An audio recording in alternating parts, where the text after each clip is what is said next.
So welcome back to the expected question initiate session. We'll be discussing anesthesia questions from this in this particular slot. So in this discussion, I want to discuss a very common question, very famous question, and a question which was asked in the recently concluded NEET PG 21 exam. This is an image-based question from airway management. It is very, very important. At the same time, very easy. Okay. So let me take you to the question first, and then we'll discuss certain important aspects of your airway management methods. Okay. So this is a question. Again, this is a NEET PG 2021 question, but it has got equal importance in INISET exam as well. The image below done for airway management include. So one particular image is given, and the options are head tilt, chin lift, B, inline manual stabilization, C, jaw thrust, and D, head extension. So what is the procedure that has been given here? What is the image that is given here? You can see that one hand here, you can see that one hand is causing extension of the head or head tilt, and the other hand is causing a chin lift. So this is a simple straightforward question. Your answer would be head tilt, chin lift. Okay. So there are certain important procedures which are mentioned here, or techniques which are mentioned here. I'll explain one by one, and you will have to have a thorough observation of all these images, because airway management is one of the most important aspects of anesthesia. So definitely an image-based question can come from this session, right? So as I told you, this particular maneuver that you are seeing here is what is called as head tilt chin lift maneuver, right? So what is happening is it might either be performed by a single person, or it might also be performed by a two-person. If a single person is performing this procedure, you can see that one hand will be used, one hand will be held over the forehand, and that will be causing neck extension. And along with that, the other hand will be causing chin lift. Now, what is the purpose of causing head tilt chin lift? What is the science behind this procedure? The science behind this procedure is very, very simple.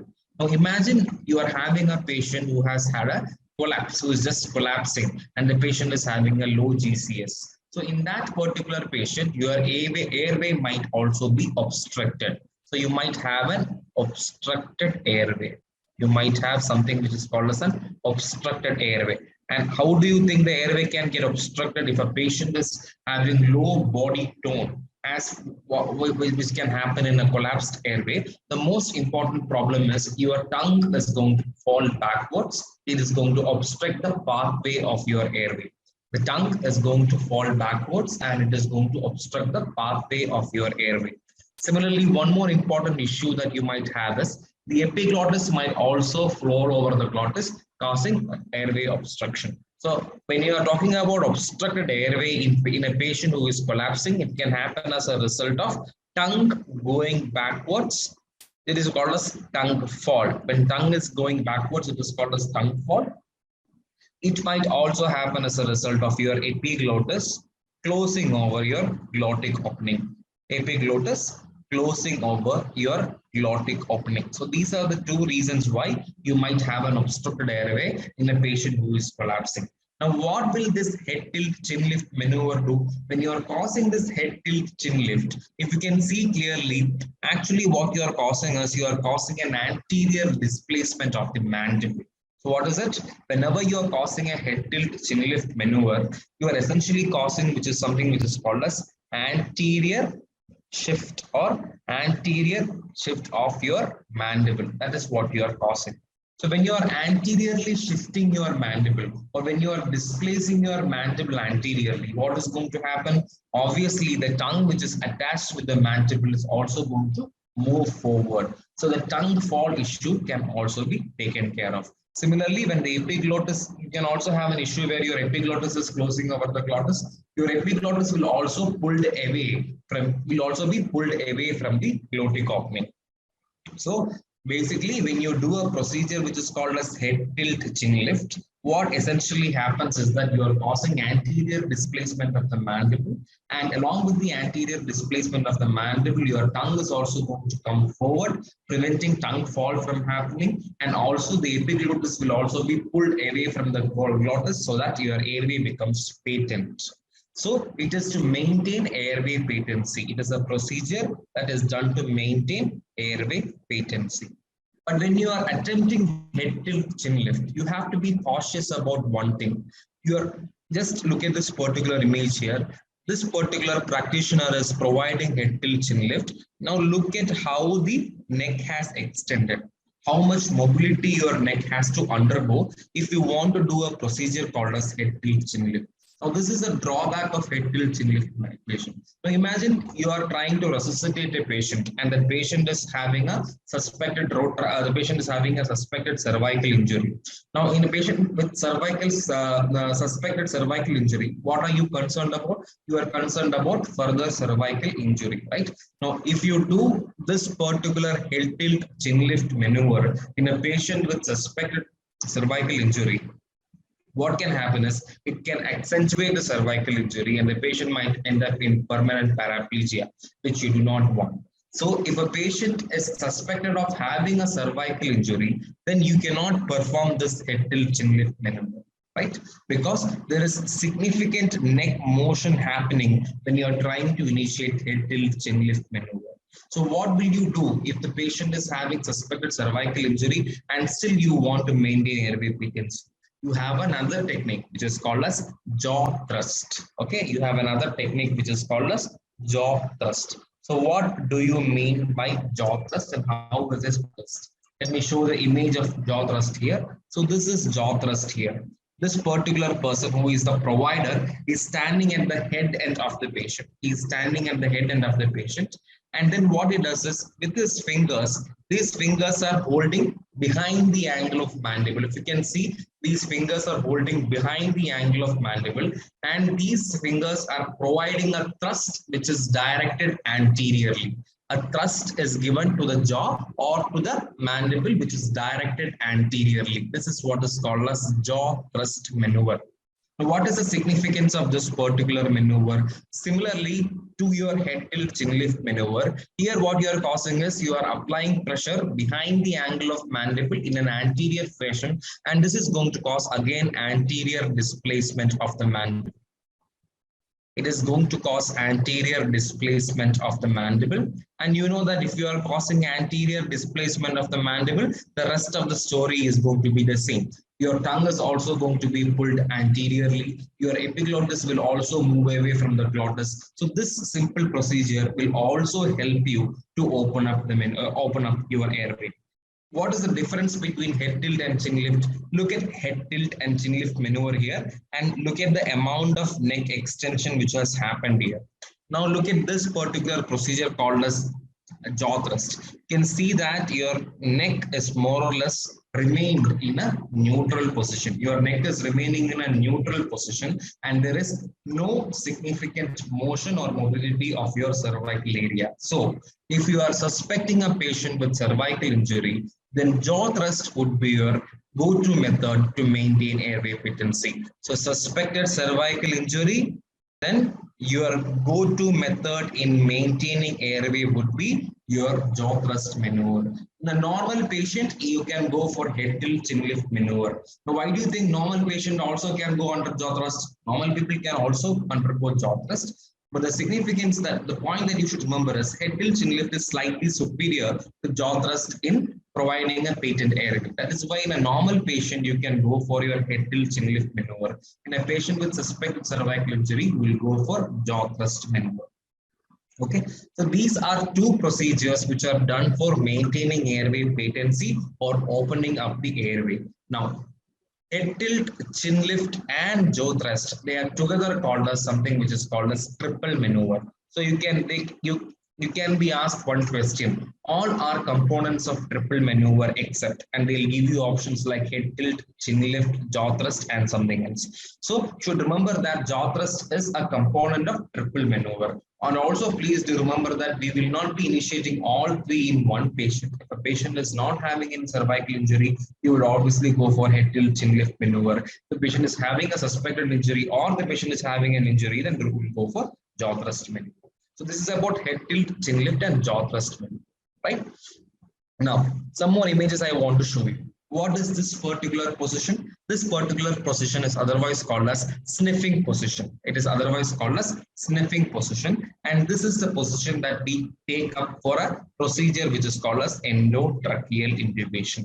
Now, if you want to put a tube inside a patient, if you want to put an endotracheal tube inside a patient, then this would be your go-to method, or this is the position that you want the patient to be in. What is this position called as? This position is called as sniffing position, right? This position is called as sniffing position. What is the technical term that you can use for sniffing position? It is called as cervical flexion. It is called as cervical flexion plus atlanto-occipital extension. Cervical flexion plus atlanto-occipital extension.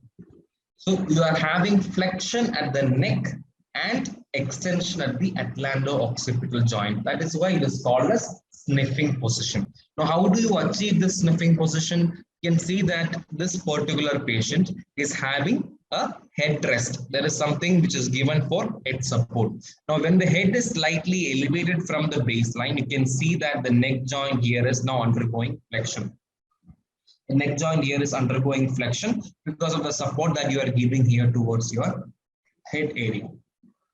Secondly, the person who is going to intubate is obviously going to achieve head extension here. So this is cervical flexion here. This is extension here. This is what is called as atlanto-occipital extension, cervical flexion, otherwise called as sniffing position.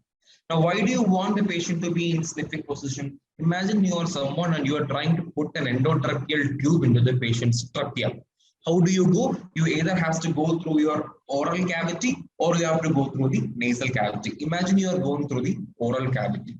The tube has to first pass through the oral cavity, then it has to pass through the pharynx, and finally it has to enter into the larynx. Now, your oral cavity, it is like this. Your pharynx is something which is going like this, and your larynx is something which is going like this. Your oral axis, pharyngeal axis, laryngeal axis are all misplaced in a normal patient in a neutral position.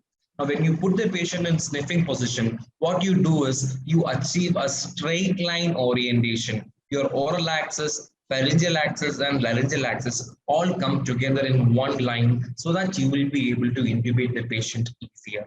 Okay, so it is for oropharyngeo-laryngeal axis orientation that you put the patient in sniffing position. Okay, so this is one question which has been asked so many times in many types of exams all over our country. Cervical flexion, atlanto-occipital extension. The position for endotracheal intubation is sniffing position. They'll ask you cervical extension, cervical flexion, atlanto-occipital extension, flexion, etc., etc. So many combinations and permutations can come using this particular value. There is one more question which I expect to come in the next 2 years is how much degree of cervical flexion is required for endotracheal intubation. How much degree of cervical flexion? See here, there is cervical flexion here. How much degree of cervical flexion is required for a normal endotracheal intubation? And your answer would be 35 degree. Okay, this question has not been asked yet, but there's a high probability that if they want to ask a new question from your endotracheal intubation position, they can ask about how much amount of degree of cervical flexion is required for normal endotracheal intubation, and that would be 35 degrees. Right? So this is your normal intubation position. It is called a sniffing position. This is what is taken for all patients. Just like what we mentioned for head tilt chin lift maneuver, when you are performing this position, you can see how much amount of neck mobility is required for this particular position to be attained. So again, if a patient is suspected of having a cervical injury, it would be catastrophic to try and putting this patient in this position. You cannot let the patient have such neck mobility if you are again suspecting neck trauma. So how do you intubate a patient who is having a suspected neck injury? Right? That is what is called as this. This is what is called as manual inline stabilization. This is what is called as manual inline stabilization. So this is the method or position that is adopted for intubating a patient with cervical injury. We were initially mentioning about maintaining airway patency or opening up the airway, where we discussed the triple maneuver, head tilt, chin lift, and jaw thrust maneuver. Now we are talking about intubation positions. A normal intubation position would be sniffing position. But if a patient is having suspected cervical injury, then you go for something which is called as manual inline stabilization. It is very, very simple. I will make you understand what it is. So generally, if a person is trying to intubate someone, the person will be putting the patient in sniffing position. They will cause a head tilt and chin lift, and then with the help of your back support, there is going to be a sniffing position. So the person who is trying to intubate will still try to do the same. The patient will try to cause your flexion of the neck and extension of the atlanto-occipital joint while trying to intubate. Another person here, this particular person, if you can see, this particular person is actually holding the neck like this. This particular patient is holding the neck like this, and he is giving a counter pressure to what the other person is trying to do. This person is trying to cause cervical flexion and atlanto-occipital extension.